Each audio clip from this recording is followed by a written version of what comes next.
നമസ്കാരം. പാചകത്തിലേക്ക് എല്ലാ കൂട്ടുകാർക്കും സ്വാഗതം. ഇന്ന് നമ്മൾ നല്ല സ്പോഞ്ചി ആയിട്ടുള്ള ഇഡ്ഡലി ഉണ്ടാക്കുന്നത് എങ്ങനെയാണെന്നാണ് കാണാൻ പോകുന്നത്. ഇഡ്ഡലി എല്ലാവർക്കും തന്നെ അറിയാവുന്ന റെസിപ്പിയാണല്ലേ.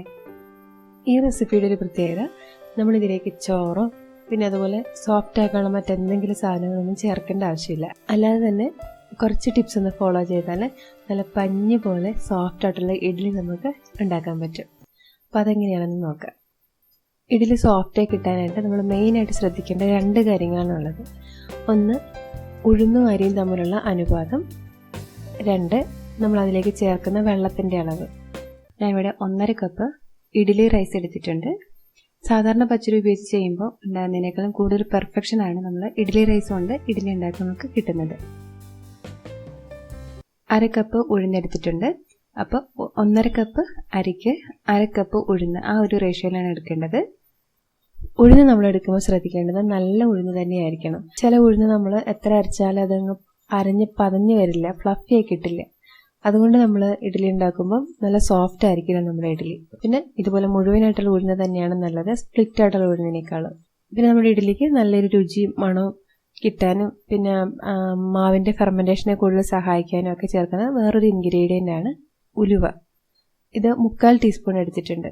അപ്പോൾ ഇത് 3 നമുക്ക് വെള്ളത്തിൽ കുതിരാനായിട്ട് ഇട്ട് വയ്ക്കാം. അരി നമുക്ക് ആദ്യം ഒരു 3-4 തവണ കഴുകി ആ വെള്ളം നല്ല ക്ലിയർ ആവുന്നവരെ കഴുകിയെടുക്കാം. എന്നിട്ട് ഇതൊരു 4 മണിക്കൂറോളം വെള്ളത്തിൽ കുതിരാനായിട്ട് മാറ്റി വയ്ക്കാം. ഉഴുന്ന് നമുക്ക് 1 തവണ മാത്രം കഴുകിയാൽ മതി. എന്നിട്ട് ഇതിലേക്ക് ആവശ്യത്തിന് വെള്ളം ഒഴിച്ച് ഇതും കുതിരാനായിട്ട് മാറ്റി വയ്ക്കാം. ഉഴുന്ന് നമ്മളൊരു 2 മണിക്കൂർ മിനിമം കുതിർത്തെടുത്താൽ മതി. അപ്പോൾ 2 മണിക്കൂർ കഴിയുമ്പോൾ ബാക്കിയുള്ള സമയം നമുക്കിത് ഫ്രിഡ്ജിലേക്ക് എടുത്ത് വെക്കാം. അപ്പോൾ ഉഴുന്നും തണുത്ത് കിട്ടും, അല്ലെ വെള്ളവും തണുത്ത് കിട്ടും. എന്നിട്ട് ഇതിലേക്ക് തണുത്ത വെള്ളം ഉപയോഗിച്ചിട്ടാണ് നമ്മൾ ഉഴുന്നും അരിയും അരച്ചെടുക്കുന്നത്. ഉലുവിലേക്ക് ആവശ്യത്തിന് വെള്ളം ഒഴിച്ചിടാം. ഇതൊക്കെ നന്നായിട്ട് കുതിർന്ന് വന്നിട്ടുണ്ട്. ഈ വെള്ളമൊക്കെ കളഞ്ഞെടുക്കാം. ഈ ഉഴുന്നിലെ വെള്ളം നമ്മൾ കളയുന്നില്ല, നമുക്കത് വേറൊരു പാത്രത്തിലേക്ക് എടുക്കാം. നമുക്കത് അരയ്ക്കാൻ ആവശ്യമുണ്ട്. ഇനി നമുക്ക് ഈ ഉഴുന്ന് ആദ്യം അരച്ചെടുക്കാനായിട്ട് മിക്സിയുടെ ജാറിലേക്ക് എടുക്കാം. നമ്മൾ ഉഴുന്ന് അരയ്ക്കുമ്പോൾ ശ്രദ്ധിക്കേണ്ട ഒരു പ്രധാനപ്പെട്ട കാര്യമാണ്, ഉഴുന്ന് ഒരു കാരണവശാലും ചൂടാകാനായിട്ട് സമ്മതിക്കരുത്. ഇപ്പോൾ നമ്മൾ സാധാരണ മിക്സിയുടെ ജാറിൽ അരയ്ക്കുമ്പോൾ ഉഴുന്ന് ചൂടാകാനുള്ള സാധ്യത വളരെ കൂടുതലാണ്. അപ്പോൾ ഉഴുന്ന് ചൂടായാൽ ഫെർമെൻറ്റേഷൻ കറക്റ്റായിട്ട് നടക്കില്ല, ഇഡ്ഡലി ഹാർഡായി പോകും. അപ്പോൾ അതുകൊണ്ടാണ് നമ്മൾ ഈ ഉഴുന്ന് തണുപ്പിച്ചെടുക്കുന്നതും ഇതിലെ വെള്ളം തണുത്ത വെള്ളം ഉപയോഗിക്കുന്നതൊക്കെ. ഇതിലേക്ക് നമുക്ക് 2 ഐസ് ക്യൂബ്സ് കൂടി ചേർക്കാം. ആവശ്യത്തിന് ഉപ്പ് ചേർത്ത് കൊടുക്കാം. എന്നിട്ട് ആ ഉഴുന്ന് കുതിർന്ന വെള്ളം കൂടി ഒരു 1/4 കപ്പ് വെള്ളം കൂടി ചേർക്കാം. ഇനി നമുക്ക് നല്ല സ്മൂത്തായിട്ട് അരച്ചെടുക്കാം. ഇത്രയൊക്കെ ചെയ്തിട്ടും ഇത് ചൂടാവുന്നുണ്ട് തോന്നുവാണെങ്കിൽ അപ്പോൾ തന്നെ അരക്കൽ നിർത്തുക. എന്നിട്ട് കുറച്ച് നേരം അത് തണുക്കാനായിട്ട് അനുവദിക്കുക. എന്നിട്ട് വേണം അരച്ചെടുക്കാൻ. ഒരു 3-4 മിനിറ്റ് എടുത്ത് സാവധാനം അരച്ചെടുക്കുക.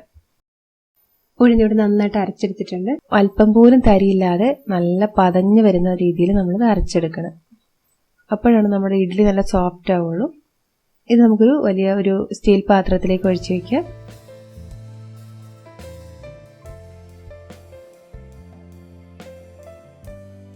ഇനി നമുക്ക് ഇതേ ജാറിലേക്ക് തന്നെ അരി ഇട്ട് കൊടുത്തിട്ട് അരച്ചെടുക്കാം. ഇതിലേക്ക് നമുക്ക് കുതിർത്തി വെച്ച ഉലുവ ചേർത്ത് കൊടുക്കാം.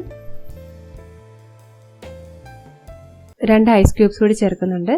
പിന്നെ ഉഴുന്ന് കുതിർന്ന വെള്ളം കൂടി ചേർത്ത് കൊടുക്കാം. ഒരു 1/2 കപ്പ് വെള്ളം ഇപ്പോൾ ചേർക്കാം. എന്നിട്ട് അരയ്ക്കുന്ന വഴി നമുക്ക് ആവശ്യമുള്ളതനുസരിച്ച് കുറച്ച് വെള്ളം ചേർത്ത് കൊടുത്തിട്ട് നന്നായിട്ട് അരച്ചെടുക്കാം. ഇതിപ്പോൾ ഞാനിവിടെ അരി അരച്ചിട്ടുണ്ട്. ഇപ്പോൾ ഇതിങ്ങനെ പിടിച്ചു നോക്കുമ്പോൾ നേരിയൊരു തരി ഫീൽ ചെയ്യുന്നുണ്ട്. പക്ഷെ തരി കാണാൻ മാത്രമൊന്നുമില്ല, വളരെ നേരിയതായിട്ടുള്ള ഒരു തരിയുണ്ട്. അത്ര ഒരു തരി ഉണ്ടെങ്കിലും കുഴപ്പമൊന്നുമില്ല. ഇത് നമ്മൾ അരച്ച് വെച്ച് ഉഴുന്നിൻ്റെ കൂടെ ചേർത്തിട്ട് നന്നായിട്ട് മിക്സ് ചെയ്തെടുക്കുക. ഇനി അടുത്ത ഒരു കാര്യമാണ്, നമ്മളത് കൈ കൊണ്ട് നന്നായിട്ട് മിക്സ് ചെയ്തെടുക്കണം. നമ്മൾ ഈ ഇളക്കുന്നതിൽ 2 കാര്യങ്ങളുണ്ട്. ഒന്ന്, നമ്മുടെ കൈയുടെ ആ ചൂട് ഈ ബാറ്ററിലേക്ക് കിട്ടുന്നുണ്ട്. പിന്നെ മറ്റൊന്നുള്ളത്, നമ്മൾ ആട്ടുകല്ലിലോ അല്ലെങ്കിൽ ഗ്രൈൻഡറിലോ ഒക്കെ അരയ്ക്കുമ്പം ഇതിലേക്ക് ധാരാളം എയർ കിടക്കുന്നുണ്ട്. മിക്സിയുടെ ജാറിൽ അരയ്ക്കുമ്പം അത്രയ്ക്കും എയർ ഇതിലേക്ക് കടന്നിട്ടുണ്ടാവില്ല. നന്നായിട്ട് എയർ ഇതിലേക്ക് കടക്കാനായിട്ട് നമ്മളിത് നന്നായിട്ട് ഇതുപോലെ കൈകൊണ്ട് ഒരു 5 അല്ലെങ്കിൽ 10 മിനിറ്റ് ഒക്കെ ഇളക്കി കൊടുത്താലും കുഴപ്പമില്ല. നന്നായിട്ട് ഇതിങ്ങനെ മിക്സ് ചെയ്ത് കൊടുക്കുക.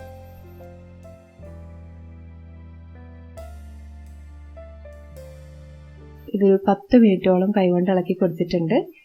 ഇതായിരിക്കണം നമ്മുടെ ബാറ്ററിന്റെ കൺസിസ്റ്റൻസി. ഇപ്പോൾ കുറച്ച് ലൂസായിട്ടാണ് തോന്നുന്നത്.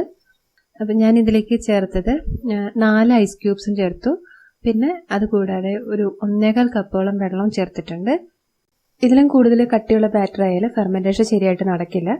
ഇനി ഇതിലും ലൂസായി പോയാൽ ഫെർമെന്റേഷൻ നടക്കും, പക്ഷെ നമ്മുടെ ഇഡ്ഡലിക്ക് പെർഫെക്ഷൻ ഉണ്ടാവില്ല.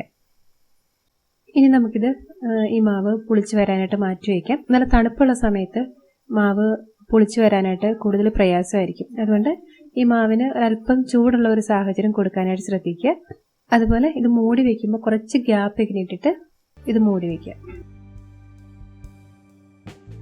ഞാൻ തലേന്ന് വൈകുന്നേരം 5:30ക്കാണ് ഇത് അരച്ച് വെച്ചത്. പിറ്റേന്ന് 6 മണിയായപ്പോഴേക്കും മാവ് പാകമായിട്ട് കിട്ടിയിട്ടുണ്ട്. ഫെർമെന്റേഷൻ കറക്റ്റായിട്ട് നടന്നു കഴിയുമ്പോൾ നമുക്ക് മാവിൻ്റെ അടുത്ത് ചെല്ലുമ്പോൾ തന്നെ അതിലൊരു സ്മെല്ല് നമുക്ക് ഫീൽ ചെയ്യാൻ പറ്റും. അപ്പിയറൻസിൽ വന്നിരിക്കുന്ന വ്യത്യാസമുണ്ട്. അതിൻ്റെ വോളിയം നന്നായിട്ട് കൂടിയിരിക്കുന്നതായിട്ട് നമുക്ക് കാണാൻ പറ്റും. ഇതിൽ നമ്മൾ നോക്കുമ്പോൾ ഒരുപാട് എയർ ബബിൾസ് ഇതിൽ നമുക്ക് കാണാൻ പറ്റും. പിന്നെ നമുക്ക് ഓർമ്മയുണ്ടല്ലോ നമ്മൾ ഇത് ഉണ്ടാക്കി വെച്ച സമയത്തുള്ള ബാറ്ററിൻ്റെ കൺസിസ്റ്റൻസിയും ഇപ്പോൾ ഉള്ളത്. അപ്പോൾ ഇത് നന്നായിട്ട് തിക്കായിട്ട് വന്നിട്ടുണ്ട്. അപ്പോൾ നമ്മുടെ ബാറ്റർ ഇവിടെ ഇഡ്ഡലി ഉണ്ടാക്കാനായിട്ട് റെഡി ആയിരിക്കുകയാണ്. ഇനി നമുക്കിത് വേവിച്ചെടുക്കാം. അതിനായിട്ട് അപ്പച്ചെമ്പിൽ വെള്ളം തിളപ്പിക്കുക. ഇഡ്ഡലി തട്ടിലേക്ക് എണ്ണ തേച്ച് കൊടുക്കാം. നല്ലെണ്ണ തേച്ച് കൊടുക്കുമായിരിക്കും കൂടുതൽ ടേസ്റ്റി ആയിട്ടുള്ളത്.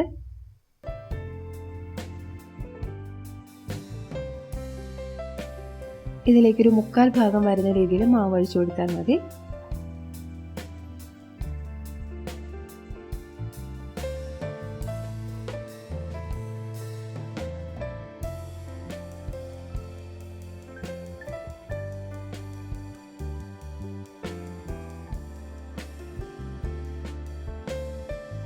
ഇനി ഇത് മൂടി വെച്ച് 10 മിനിറ്റ് നമുക്ക് വേവിക്കാം. ഒരു മീഡിയം ഫ്ലെയിമിൽ വേവിച്ചാൽ മതി. ആവി വന്ന് തുടങ്ങിയ ശേഷം വേണം നമ്മൾ അടച്ചു വയ്ക്കാൻ. 10 മിനിറ്റ് കൊണ്ട് നമ്മുടെ ഇഡ്ഡലി ഇവിടെ റെഡി ആയിട്ടുണ്ട്. കൂടുതൽ സമയം ഇത് ആവി കൊള്ളിക്കരുത്. ഇനി നമുക്കിത് പുറത്തേക്ക് എടുത്ത് ഇതൊന്ന് തണുക്കാനായിട്ട് മാറ്റി വയ്ക്കാം. കുറച്ച് വെള്ളം തളിച്ചു കൊടുക്കാൻ നല്ലതാണ്, പെട്ടെന്ന് തണുത്ത് കിട്ടാനായിട്ട്. ഇത് നന്നായിട്ടൊന്ന് തണുത്ത് കഴിഞ്ഞാൽ നമുക്ക് ഇതിങ്ങനെ ഇളക്കിയെടുക്കാൻ നല്ല എളുപ്പമായിരിക്കും. നിങ്ങൾക്കത് കാണുമ്പോൾ തന്നെ മനസ്സിലാവുന്നുണ്ടല്ലോ, നല്ല സ്പോഞ്ചി ആയിട്ടുള്ള നല്ല ലൈറ്റ് ആയിട്ടുള്ള ഇഡ്ഡലിയാണ്. നമുക്കിത് തേങ്ങാ ചമ്മന്തി കൂട്ടിയോ തക്കാളി ചമ്മന്തി കൂട്ടിയോ അല്ലെങ്കിൽ സാമ്പാർ കൂട്ടിയോ ഒക്കെ കഴിക്കാം. വളരെ ഹെൽത്തി ആയിട്ടുള്ള ഒരു ബ്രേക്ക്ഫാസ്റ്റ് ആണ് നമ്മുടെ ഇഡ്ഡലി. ഫെർമെന്റ് ആയിട്ടുള്ള ഇഡ്ഡലി ബാറ്ററിൽ വിറ്റാമിൻ ബി ധാരാളമായിട്ട് ഉണ്ടെന്നാണ് പഠനങ്ങളൊക്കെ തെളിയിക്കുന്നത്. ഇതേ ബാറ്റർ കൊണ്ട് നിങ്ങൾക്ക് ദോശ ഉണ്ടാക്കാൻ പറ്റും.